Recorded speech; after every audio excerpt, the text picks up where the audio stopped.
Hello, I am Dereck Vanlandingham, a client innovation advocate with Red Hat Open Innovation Labs. And this is another whiteboarding video brought to you by our team. This is Omar McNeil, an engagement lead with Open Innovation Labs. So Omar, I was out on openpracticelibrary.com the other day, and I ran across an interesting practice called domain storytelling that I believe I can use with my customers to help them clarify some of the maybe misunderstandings that they have within their organization around specific use cases. So can you tell me a little bit more about it? Certainly. Everyone is very familiar with the story concept, format, excuse me, of, there's your main actors, there's activities, there are actions. So with domain storytelling, we use those. So, and especially in your situation, this is a great tool to use. So domain storytelling originated from domain-driven design. Right. And again, you have your actors, you have your activities, and I have an example for you right here on the board, as you see, from a famous movie from back in the day. You may have watched it once or twice. Yeah, maybe 20 years ago, and it's a little bit hazy, but please walk me through it. Certainly. So in this example here, we're going to focus on the one, Neo. And the goal here is get Neo.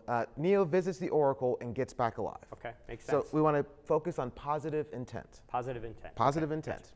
So we're going to go through the logical steps. You'll notice a lot of these activities have numbers on them. So that way you can say step 1, step 2, step 3. Very good. So first step, Neo wants to visit the Oracle and get back alive. So the first step here is actually Morpheus has to move the ship to broadcast depth. So kind of like similar where you walk away from your Wi-Fi, you lose signal. In this case, they want to get closer to get signal.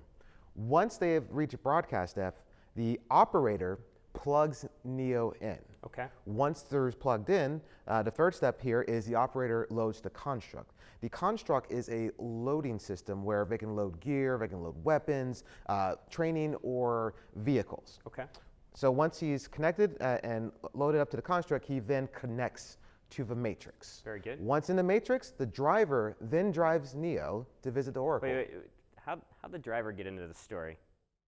That is a good question. So what happens here is you've just identified a possible sub-process, subsystem that can be blown out in another domain-driven story.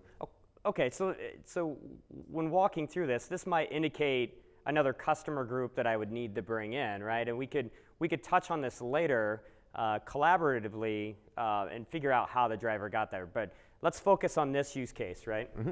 Please continue. So after the driver drives Neo to the Oracle, Neo then visits the Oracle, where she says no spoon and everything else. After that, he's done. Neo will then call the operator, asking for the exit point. The operator provides the exit point location. Now the next step is Neo arrives at the exit point, and once he's at the exit point, then he exits back to the Nebuchadnezzar. Okay, very good. So Neo visits the Oracle and gets back alive. You walk through that story. He meets his goals.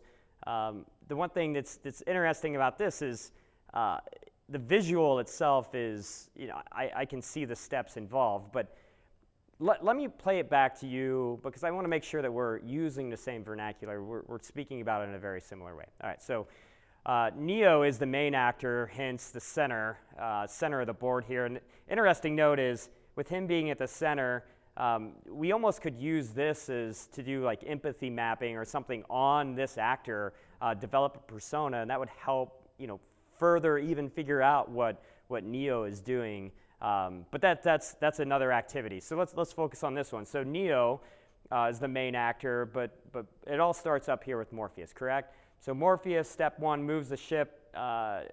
Nebi is what I shorten things. So I also noticed that you have over here the domain language, right? Nebi is listed up here.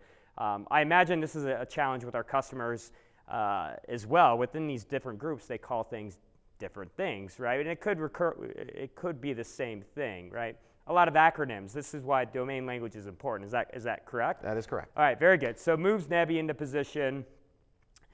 The operator plugs in Neo, loads this construct, which is, what was the construct? A loading system. Okay, so it's a loading system, with like the training programs and the weapons and things that he's going to need in the Matrix. Okay, very, very good.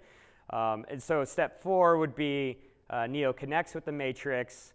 The driver then drives Neo, and the importance of the driver is this is another story that we need to further go in depth with. Visits the oracle, they have that conversation, calls the operator provides the exit point, Neo arrives at the exit point, and then essentially exits on Nebi.